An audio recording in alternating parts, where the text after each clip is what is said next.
Do you love food? Do you find yourself searching for the freshest ingredients and best ways to prepare a dish? Well, some might call you a foodie. I'm a classically trained chef with my own cooking show, and when it comes to food, I feel the same way. So, today, we're gonna learn all about oysters.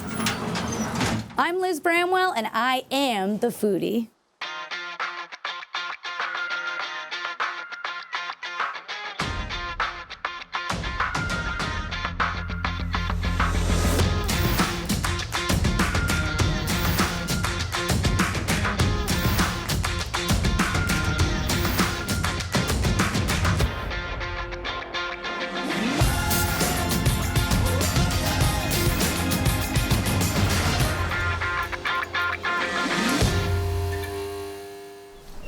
So I've been oyster farming for years, and today I'm here with my farm boss, Matt Grady, of Blue Moon Oysters in Duxbury, Mass.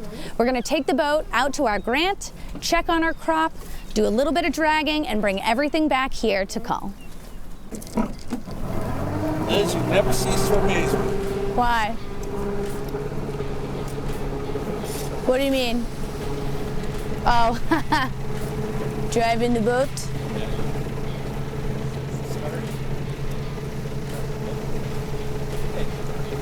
We're coming up on the house, Jake. Let's go through anything. If you haven't already figured this out by the way that I'm dressed, it's freezing out here. In the wintertime, when the bay freezes over, happens sometimes, all the farmers that harvest in the wintertime have to basically come out and break the ice with their boats by driving in circles and using pickaxes. It's absolutely ridiculous. So we are almost dead center on our grant. Our grant is divided into 3 sections. So we have basically a holding area, which is cars, bags, and cages. And the other 2 areas are just ground planted oysters to be harvested at a later date. So I think at this point we're gonna get ready. I know it's super windy today, but we are gonna get a little dragging done. And then we'll bring everything back to the shop to cull as well. All right, first things first, undo the hauler, attach the dredge to the boat so that when we throw it in the water, it doesn't disappear. Throw the bag out, drag the bottom, use the hauler to pull the drag back up, and then we empty all the oysters into these crates.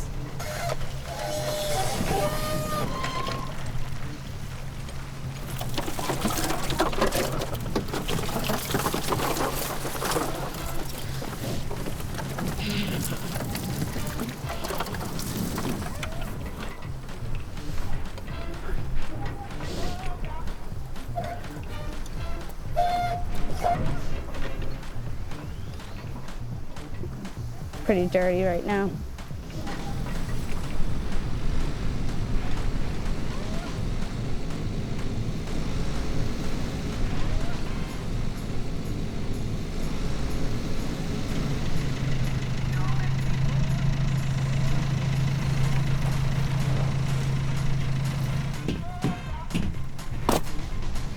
All right, so we dragged 3 crates of oysters. We're gonna bring them inside our float, and we're gonna cull them, basically sort them by size to then be sold to a wholesaler.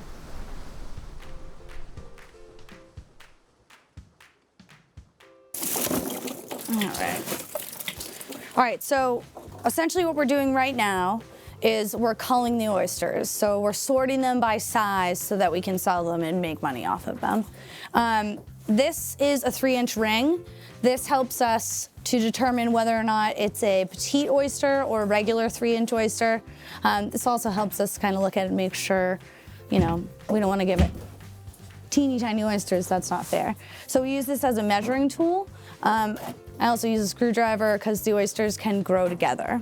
But yeah, we're just sorting by size, which will then get washed, bagged, and sold. So literally. Those are really nice. They are really nice.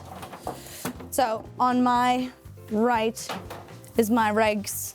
On my left are my petites. So you can obviously see the difference between, right, like this and this, right? So this one is the petite oyster, and this is a reg oyster, okay? So This is my trash bucket on my right, and on my left, this basket is for RTGs, which RTG stands for Return to Grant.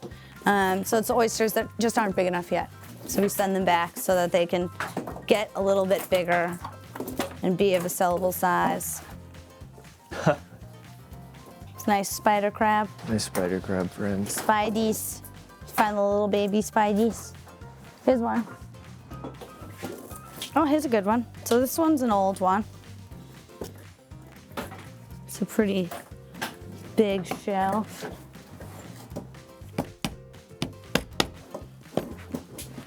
Later on, when we actually go back to the studio, we're going to be preparing oysters 4 ways. We're going to do a fried oyster, oysters Rockefeller, oysters on the half, always nice and classic, and then a wood fire grilled oyster as well, but definitely not with something this big. So the oysters that we farm in Duxbury Bay are Chrysostrea virginica. So I have 3 sizes of oysters. They all look pretty similar. This is our petite, or some people call them a cocktail oyster.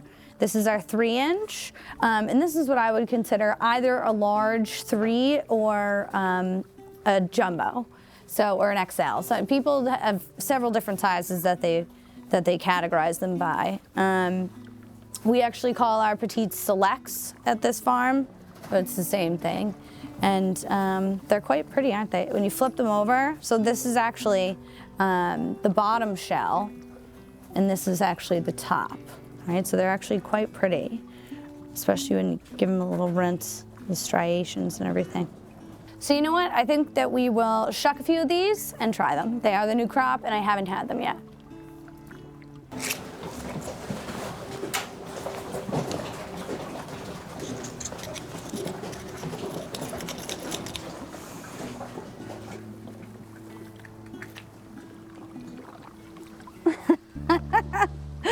Well, would you look at that?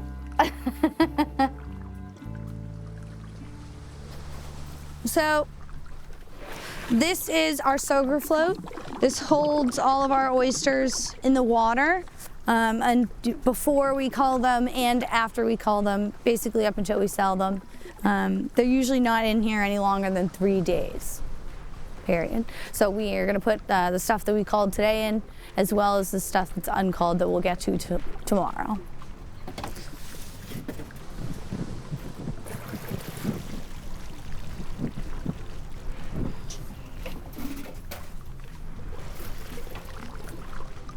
So before I close this back up, you'll notice that the crates actually sit on top of the crates and not on top of the oysters, so that the oysters themselves don't suffocate. You can see it better right there, that pile right here. All right, so now we're ready to go back to shore.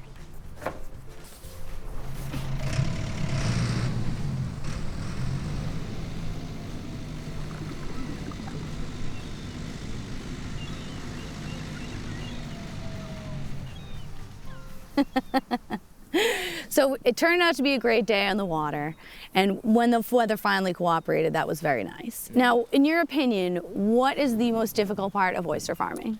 Definitely dealing with the Vibrio regulations. It's so funny you say that, because oyster farmers only talk about 3 things: Vibrio, Yep. new and old equipment, and then of course the weather. That's very true. Up next, we're going to go visit my friend, Americo DeFranco, the executive chef at Union Oyster House in Boston, and he's going to show us how to shuck oysters. Don't go away. We'll be right back.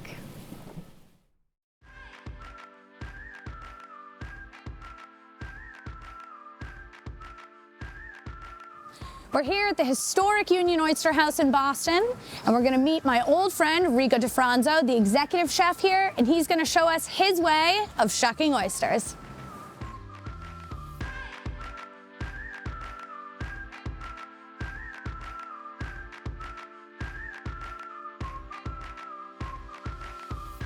Rico, thank you for having us in today. I know we're taking care of this before we open at 11, because once all the customers start to come in, we won't even be able to move. But I appreciate you allowing us in the restaurant. So happy to have you come back. It's been a long time. I know it has been a couple of years, and is today going to be a typical Saturday? It's going to be a very busy Saturday. Fantastic. So Rico, tell me a few things about how special the Union Oyster House is. Well, as you know, we're the oldest continuing operating restaurant in the United States, Yep. 193 years in the same location. We're a National Historic Landmark. We have the John F. Kennedy booth, which is up on the second floor. And then we also have Daniel Webster, our first celebrity, who dined here at the Oyster Bar for many, many years. Right here? Right over here. It's almost like I can feel his ghost. Oh. All right, so tell me how many years you've been the executive chef here at Union Oyster House. I've been the executive chef for 6 years. I work with some wonderful owners, Joe Milano, Marianne Milano-Picard. I've owned the restaurant since the 70s. That's fantastic. All right, so I know there's one type of oyster that we raise here in the East Coast, and that's Chrysostrea virginica. Now, where are all of your different varieties from, and how many do you serve? Well, we basically serve farm-raised Massachusetts oysters. Perfect. Which I know you're going to be happy about that because you do farm raising as well. So over here we have some, some nice well fleets. We have some Beautiful. Catuits. We have some Duxbury's on the other end of the bar, and we only really serve 3 types of oysters at a time. Good. Is that due to the volume that you do in here? Exactly. The restaurant is so big; it's 550 seats. So for us to basically run out of oysters in the middle of a shift would be Unacceptable. catastrophic. It's Union Oyster House. You can't run out of oysters. Right. So we use the 3 different types, and that works really well for us. And the customers aren't disappointed because they'll be getting what we have in house. Perfect. So I have the 3 oysters you have in-house today, and where are they from? So we have Wellfleet here, Okay. Catuit, Fantastic. and Duxbury. Duxbury's the prettiest. So I'm noticing that this Duxbury oyster is super kind of soft around the edges. Has this one been through a tumbler? Yes, you'll find most of our oysters have been tumbled. That's why they look so beautiful. Exactly. And tumbling is a very interesting technique that some oyster farmers use. It literally encourages growth for the oyster, and it keeps all of the edges on the top and the bottom shell nice and smooth. I like this one. All right, so Rico, how many oysters does Union Oyster House sell in a year? Over 1.5 million shell. Over 1.5 million on the half shell? Yes. Over 1 million on the half shell. So that includes no cooked oysters from anywhere else in this building. That's right, just on the half shell from right here. It's a lot of oysters. Now, let's use today as an example. It's going to be a nice busy Saturday. How many pieces do you think you'll sell today? Over 3,000. 3,000. And Yep. we're buying them in 100-piece bags, so that's 30 bags. That's right, 30 Just bags. today. Just for today. Now, in my eyes, this screams perfect place to come and see your style of shucking oysters. So are we going to do that today? Absolutely. Fantastic. So who is this lovely gentleman right here? So this is Dan. I asked him to come and help us today to show us how the proper way to open up oysters, Union Oyster House style. Fantastic. All right, so when you do it nice and slow so I can see exactly what's happening. You got it. So here we're going to open up some Duxbury oysters. So Dan's going to grab one right here. Beautiful. He's going to place that knife right in the hinge. Okay. It's going to give a little wiggle. And that's right here, correct, Right hinge? here. And then a little twist, he'll pop it open, Beautiful. cut off the muscle, All right. and just go undercut it. And that's it. He makes it look so easy. Yes, he does. So one down, 3,000 to go. Yeah. Liz, there's a lot of ways to open oysters, but we're going to show you our house style. We use this stone right here. So this is also known in the house as the rock method. So, Dan, why don't you go ahead and demonstrate this? And I've never seen this before, so I'm really excited. So you can see he's going to put the knife in the hinge just like he did, but this time he's going to use tapping motion. Look at that. So it takes the actual kind of physical wrist work out of it. Exactly. So it saves your joints. And it's cool looking. Yeah. Awesome. So when people come here and sit at the bar, they get fascinated by the way they open up the oysters. Each shucker has his own little style. It's way more of a show this way. It's fantastic. So if you're doing 1 million oysters a year, this is probably the best way to go. Yeah, I would agree with that. You agree with that? Absolutely. All right. So Rico, tell me anything and everything I need to know about oyster knives. There are a whole bunch of different ones here. Well, you can see the different lengths of the blade basically are designed to open up different styles of oysters. So we can see right here the Duxbury here. We have a real shorter blade, and the hinge is right here, and that works well with these. And if you go up here, these from Fisher Island, a little longer blade works better. It's a little wider oyster. And you'll see, like I said, over time, oyster knives have changed. So I have some antique oyster knives here. I have mounted over here, and I wanted to kind of show you a little bit of how things have changed over time. And they're different shapes and sizes, and some of them have basically been custom made for people. And I know you're holding one as well. These are even older than those. So these are from like the 1900s. And you can see by the weight of this one, it probably weighed between 8, maybe 9 ounces. Pretty heavy. It is heavy. It is heavy. And they used to use the back end of this to break up the clusters of oysters. That makes sense because oysters used to be wild, but now they're farm raised. Exactly, and so the oysters were much bigger. And a lot of these tools were actually custom made by people for the individual shuckers. See, now that to me is so cool. Yeah, well, big hands, big knife. For me, I have small hands. I Big like the smaller oysters. knives like this. I think you said you like this style of knife as well. I do. Yeah, and I love the pointed blade. I think that works best for me. And since I farm in Duxbury, I guess it makes sense. Yeah. So, give me a few of your favorite ways to prepare oysters. I like them grilled. I like oyster Rockefeller. I like them fried. And I like them on the half shell. Do you ever make oyster stew? Yes. I love oyster stew. So when I host my oyster show, will you come down and hang out with me? I'd love to. Swap some recipes, do a little cooking? Sure. Next up, we're gonna head back to the studio kitchen and prepare some oyster dishes. So don't go away, we'll be right back. Welcome back, everyone. I'm here at the studio kitchen where I host my live weekly cooking show, and I've invited some of my friends back to enjoy some oysters with me. So tonight, we're actually gonna prepare some of my favorite oyster dishes using Duxbury oysters, which you saw us farm earlier in the show. Matt, Joe, you guys, I just realized that you guys are actually sitting in the hot seats at the counter. This is where every foodie dies to sit. Well, I'm glad I'm here because it took me 2 years to get this seat. 2 years. 2 years. Oh my God. I honestly believe that counter always sells out really quick in here. You're just so popular, that's why it took me 2 years to get here. So there are a lot of ways to prepare and serve oysters, and let me show you a few of my favorites. So today I prepared oysters 5 different ways. First is my wood fire oysters with andouille butter, a spreadable sausage, served off of our wood grill with chicharrones, espelette, and fried garlic. Second is battered and deep fried oysters with sriracha aioli, shredded cabbage, and mango salsa. We even made a taco out of it. Third is Oysters Rockefeller, one of my favorites, with blanched spinach, grated parm, and crispy applewood smoked bacon, baked and served over a bed of Maldon sea salt. Of course, classic oysters on the half shell. Tonight we have Duxbury oysters served with spicy jalapeno mignonette, Tabasco sauce, and house-made cocktail sauce. There's also a lemon wrapped in cheesecloth to prevent the seeds from going into the dish. Fifth, I also made an oyster stew with Yukon Gold potatoes, pancetta, fresh herbs, and a touch of cream, served with a Parmesan crostini and fresh chervil. All right, so I'll start with the front row here, and we'll work our way back. Favorite dish on the plate, of course, including oyster stews. Fried oyster's the best. Fried oysters. All right, we got 2 and 2. Shout out to the oysters on the half. Balls, first one. All right. Which one? The fried one. Fried. All right, we got 3 for fried. I like the oysters too. Right? Yeah. So good. We got 2 for oyster stew. Fried oysters. Okay, we're killing it on the fried. How many of these dishes would you guys actually make at home? 2. Several. 3. A bunch of them? I know you're capable of making all of them, so. Yeah. Would you guys make them? Would you guys make stuff at home? Yeah or nay? We try. All right. We'll all try. You're like, I'm not doing it. He'll do it. How many of you would consider yourselves foodies? Somewhere on the scale.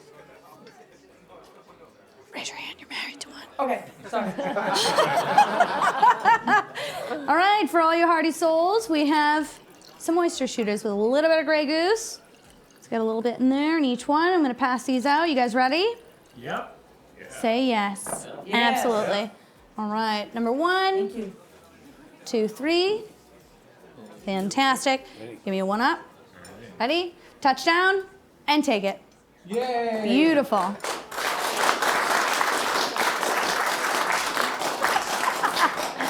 Don't go away, Liz. I won't. I'm cold. Holding on for dear life over here. Doing great.